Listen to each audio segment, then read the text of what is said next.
Brilliant. So the topic that I'm talking about today is maintaining balance and protecting your well-being to contribute to your work.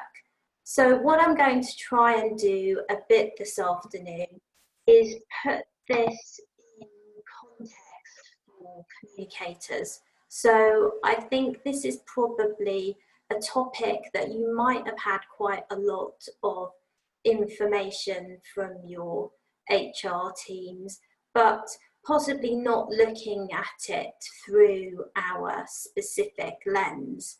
Also as well, the other thing that I really want to recognize today, and I'm really going to try not to generalize, but we'll all come at this topic from slightly different places and slightly different experiences, particularly with what we have going on at home. I don't have children here at home. I do have a Cocker Spaniel sleeping by my side at the moment, and I am absolutely hoping he is not going to hear any squirrels or anything that might spook him this afternoon and start barking. So I recognise that we all have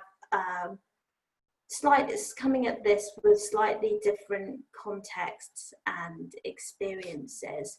I think there's one really important thing to recognise when we're talking about this topic as communicators, that we do work in a slightly different context. Communications, we need to be accurate. We need to get things right, or we know that the wrong word in the wrong place can have a real impact. Our jobs quite often can lead to us working out of hours, media inquiries coming in from different directions. Internal communicators would have been wrestling with getting lots of guidance out during COVID. So we have a profession that doesn't always allow us to sort of keep that really nice structured guidance that we get on sort of working from home and achieving balance. So there are some really good and sensible suggestions out there. So creating a dedicated workspace at home, excuse me, trying to set some hours and having a structure, taking a lunch break, and having a healthy lunch because you're at home and you've maybe got a bit more time to cook. Taking your days off seriously, so not letting work bleed into your days off because the laptop's there and out and you could just check your emails for an hour. I let Microsoft make suggestions for me on the design of some of my slides, and it decided that the icon for Drink Up, which was about drinking lots of water, should be a little cocktail instead, and I kind of went with that. I saw a tip that said put some clothes on. I think that's a kind of, some people find it helpful to have something smarter on to work at home. Some people just say the routine of having what your work outfit is helps kind of separate home and work as well. And protecting your commute time. So what was your commute time? And lots of us, I know I was probably sat on my BlackBerry anyway, but if you used to use that time to drive in and listen to a podcast, then don't let that sort of creep into don't lose your commute time to work. So those are really great and sensible suggestions for how you can keep some balance, drinking lots of water, healthy eating, maybe getting a little bit of meditation or some exercise in as well.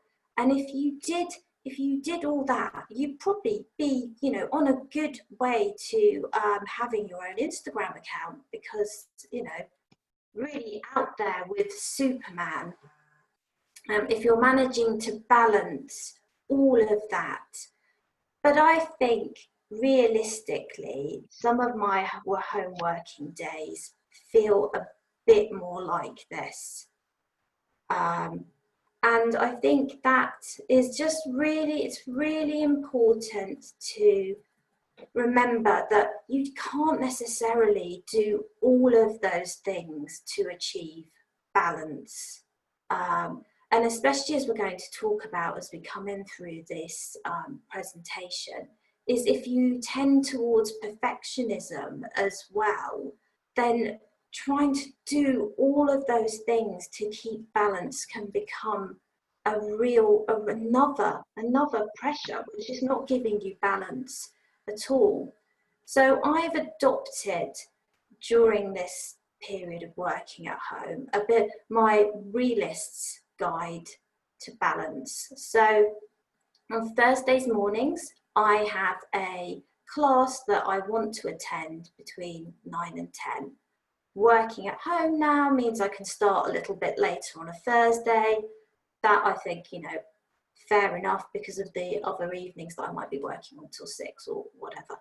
I don't hit that class every week, but I certainly hit it a lot more times than I did before. And I don't beat myself up on the times that I don't achieve that balance, because some weeks are like that.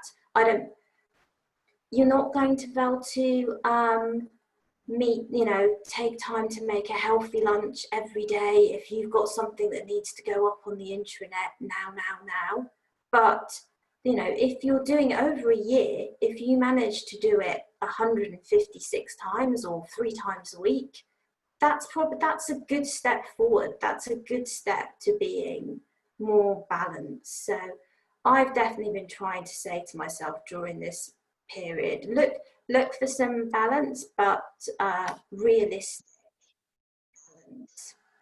I think, although as well, I have days where I might be fueled by coffee and Kit Kats because whatever's going on in the workplace that day, whatever crisis we're handling.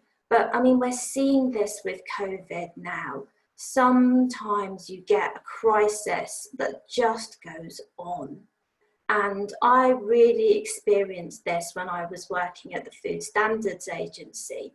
So the horse meat crisis hit, and you might remember in 2012, this was the crisis that just would not go away. It started off with a little bit of horse meat being found in burgers in Ireland, and then more and more companies were reporting that their products have been tested and found to have horse meat. And I'm glad I'm doing this bit for you after lunch, actually.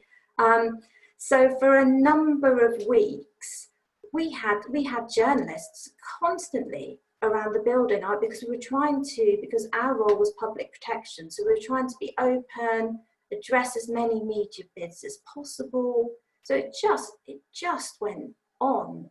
And then we get the second wave. So maybe it's the second spike now with crises.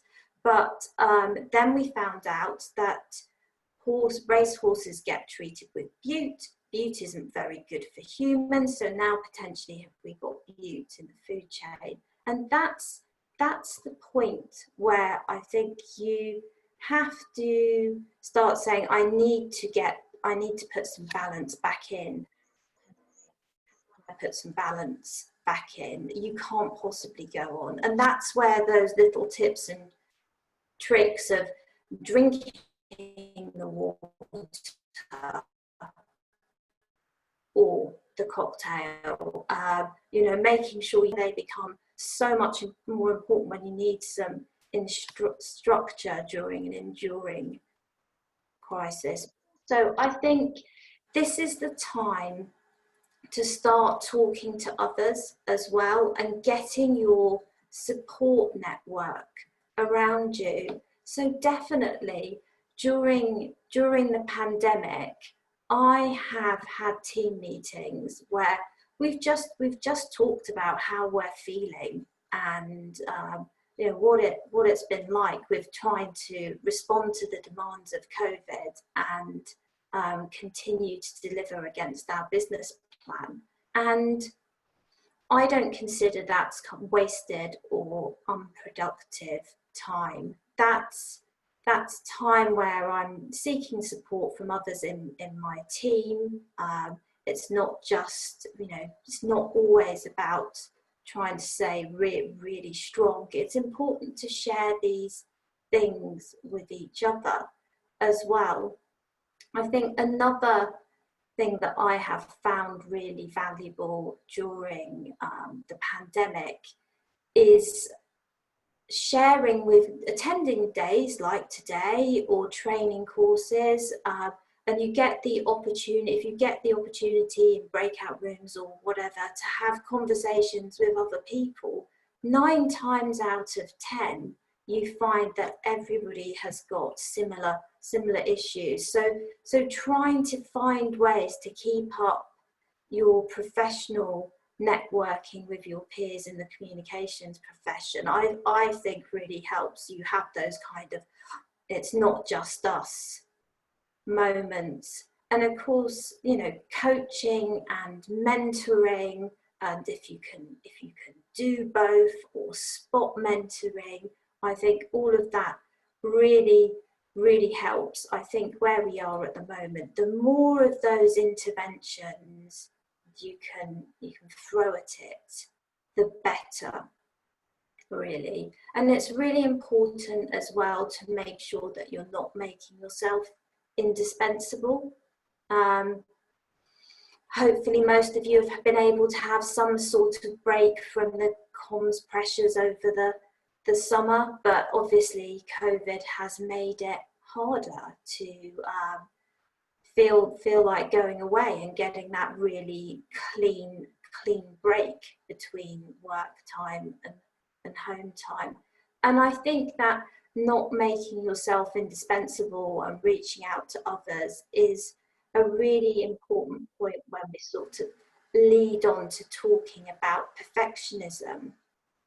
So before I kind of talk about this topic, I think it's really important to acknowledge, particularly at the moment, more than ever, we're talking about diversity and inclusion and tackling topics like around intersectionality, anti-racism, and I definitely don't want to present today that perfectionism is something that, you know, affects everybody. It's not, women, we're not monolithic,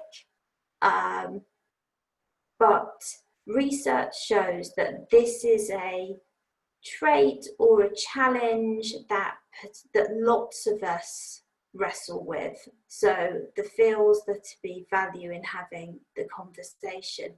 But some of you will just be thinking, this doesn't resonate with me at all. And I think that would be really interesting when we do the Q&A to hear that different perspective from others as well. And I'd really welcome that. So perfectionism as a trait is something that is recognised in universities as something female students experience more. It's quite often called the Hermione Granger effect. So, and I think we see that social media is amplifying this as well. So not only do we have the pressure to be perfect at work, but perfect at home and doing perfect activities with the kids, etc., etc. And so at work, it can lead to us feeling that we need to over-prepare. We might not be willing to sign off a piece of work until it's 100% perfect. Might make it a bit harder to delegate. if we get a setback, we really feel it, and not celebrating your successes because you're looking forwards to the next challenge. And I think on the social media point, we're now seeing this pushback the other way. So lady pictured is Laura Belbin, number 3 in the Sunday Times bestseller list at the moment with her book Knee Deep in Life. And she has built her brand on pushing back on perfectionism. And her message is really inspiring, but at the same breath, that in itself can then become another pressure. And I think as communicators, we shouldn't let perfectionism be weaponized against us either. So I think communicators, no matter where we work, we always come up against the clip art cat gang. So they're the people who knock up a poster in word art, and then they appear all over the building, sort of sellotaped to doors, and they're a bit wonky. And when we challenge them and say, actually, we've got someone who sort of does design of things, and we can probably approach this in a different way, and maybe posters like peeling off by the kettle are not the best way forward anyway. Quite often the pushback to comms people is, oh, well, you know, you're tall and actually we just want to get on. Or I've had the challenge that communications is a dark art.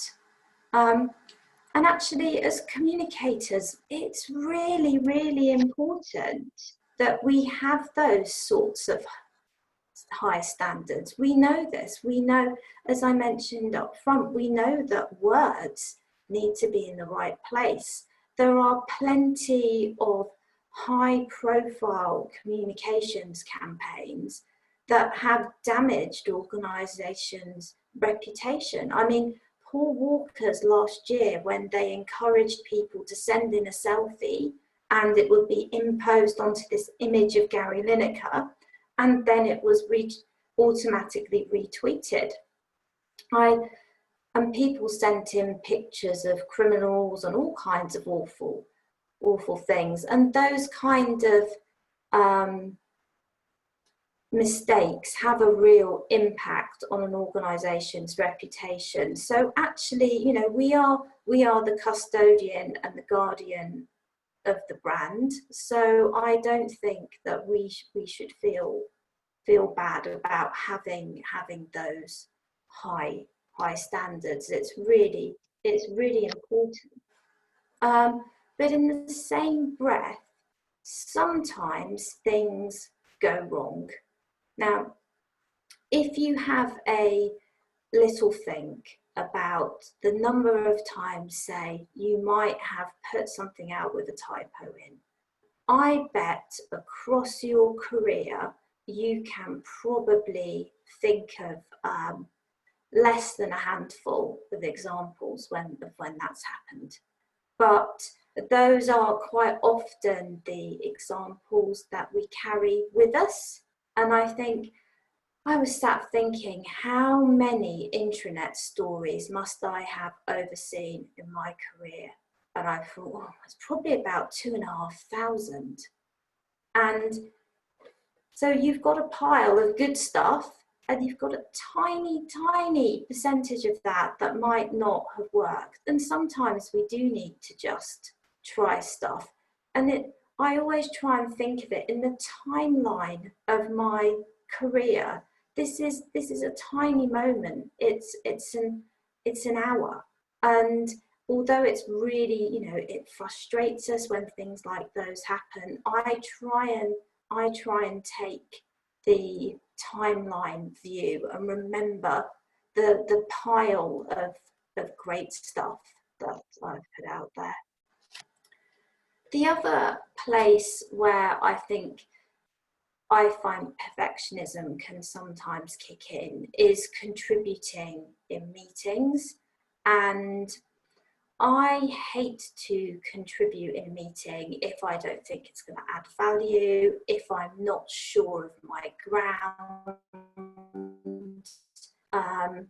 But then you get that moment where you wanted to say something and then someone else has said it, and it's really annoying, especially if it's a man. You know, you just have to let that moment pass. So I've got two strategies dealing with that. The so what and you know enough. So the so what is when I have those moments where, you know, I'm not 100% sure about my ground, but I want to contribute my point anyway. And I just, before I even say it, think to myself, so what? If it just falls into the ground and no one builds on my point, no one acknowledges my point, or someone disagrees with it, fine. So what? And I think that's a really interesting one to ask somebody else who's in the meeting as well, because sometimes, as well as comms people, we'll make a point and we don't get that build. And that's just because the point we have made is, you know, so good, so concise that everybody else doesn't feel the need to build on it. But we can sometimes sort of feel that the other way.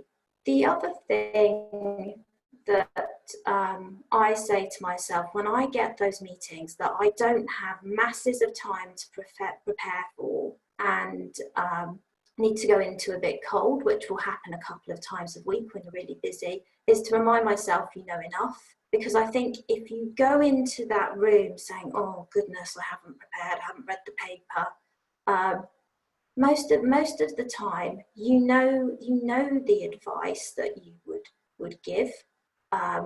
You have enough of a read around the room of the various characters. You're a comms person, you can look at a paper quite quickly and catch up. And it's just going into the room with that mindset of, actually, you know enough already. And I find if I say that to myself a couple of times, you catch up with what's going on, and you're able to contribute effectively just by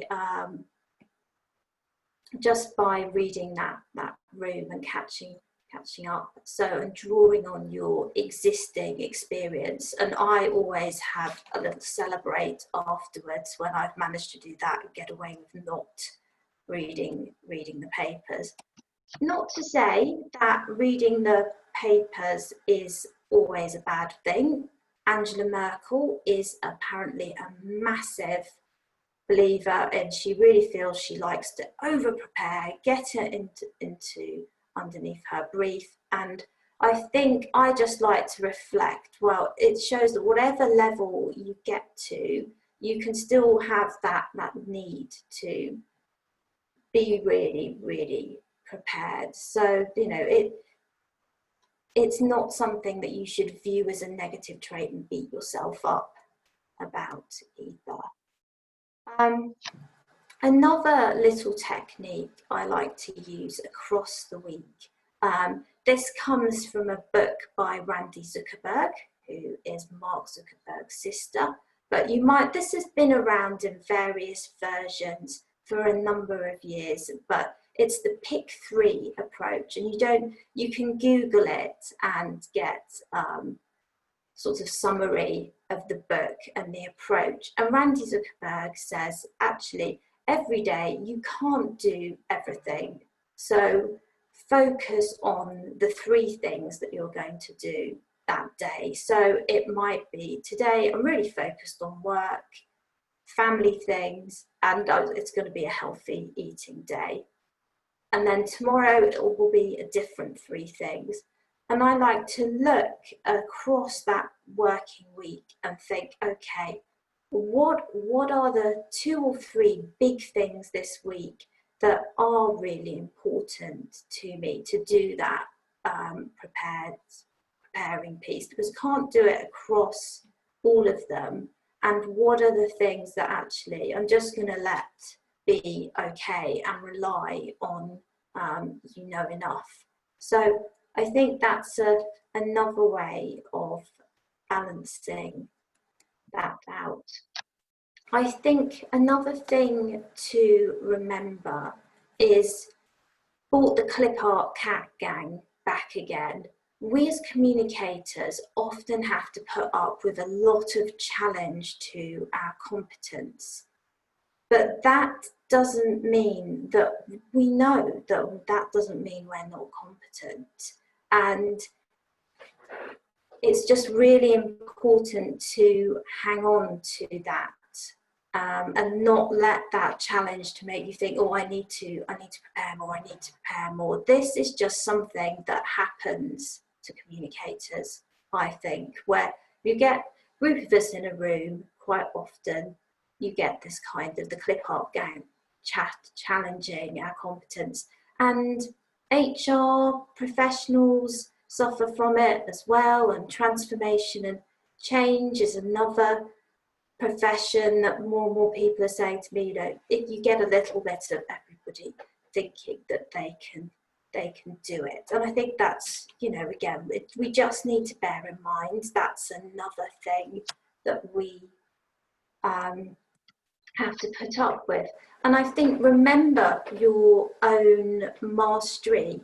So you might have heard of Malcolm Gladwell's 10,000 hours theory. So Malcolm Gladwell thought that to become a master in anything, you needed to practice it for 10,000 hours. So when you put that into context of your experience as a communicator, once you have worked as a communicator for a year and 51 days, you are going to be coming pretty close to the 10,000 hours. So you are a long way towards mastery then. And you certainly will have a lot more experience than the clip art cat gang. So I think that's something to really hold on to as well. So I hope some of those reflections were helpful, and it'd be really interesting to hear any reflections or questions. Oh, there's a question from Kim, and she's asked whether you've ever suffered from imposter syndrome. Yes, and I think the two are really related, and they quite often go hand in hand. And I think it was slightly the imposter syndrome point that. So the so what approach was something that I worked on with a coach when I was new in role and landing myself with fellow exec for the first time. So yes, definitely. And I think lots of things I've talked about I use for both. Great. And how do you convince senior manager that comms is a profession, not everyone can do it? So I think different approaches for different people and different groups. So I think culturally, where I am now at the MOD, the defence culture has been slightly that I've needed to present a case quite a few times and keep reinforcing things and being prepared to not really give up when sort of landing the specialism that we can bring around, for example, reputation management. I used to work in law enforcement where the culture was quite data driven. So actually really good evaluation really sort of won the case in that example. So I think you do I think it's not a battle that you're always going to win, and I think accept that, and I think that's absolutely fine. But read in a little bit to the culture of your organisation and be prepared to try a few different things. A good dashboard with some good data, I think, always takes us a long way.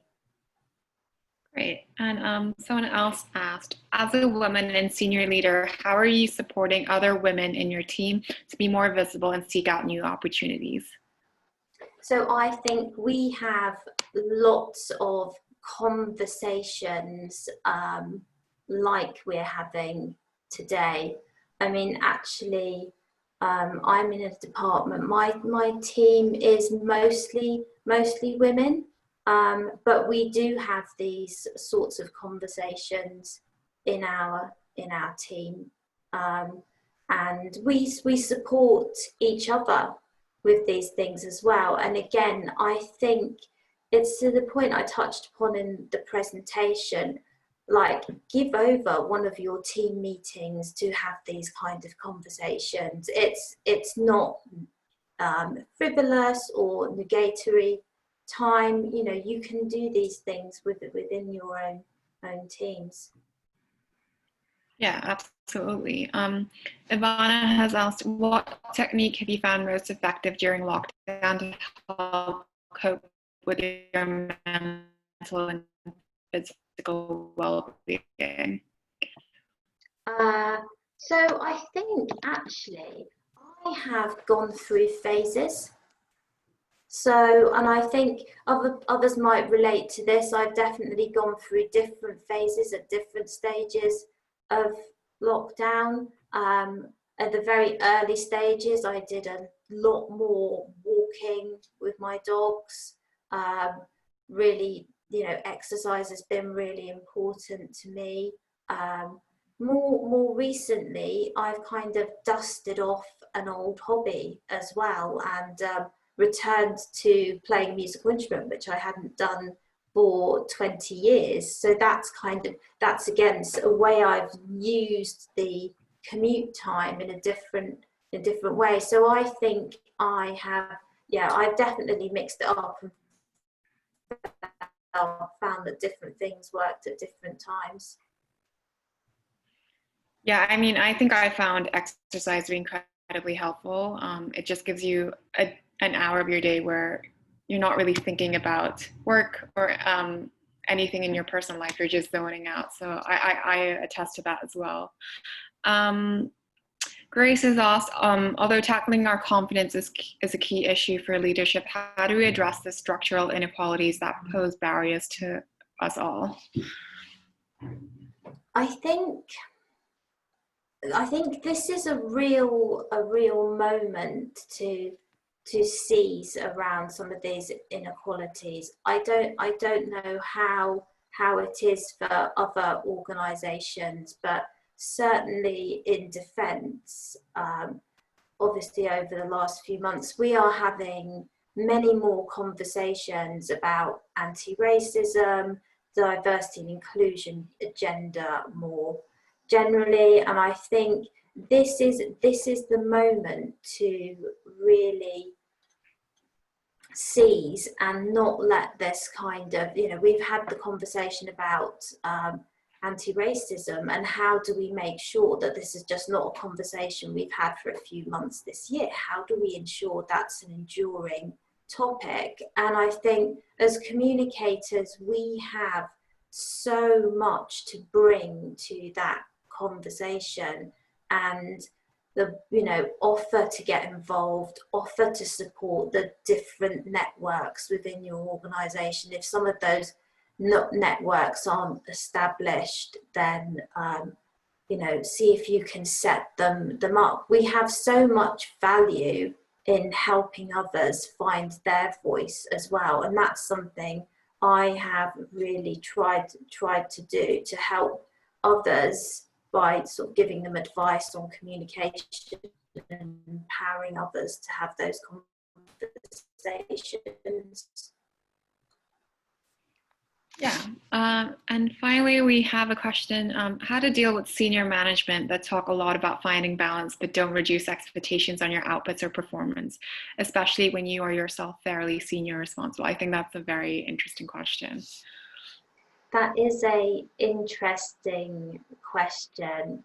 Um, I think it's having some of the things that I find have worked in my organisation is having a lot of visibility of our output, what we're working on, our communication strategy.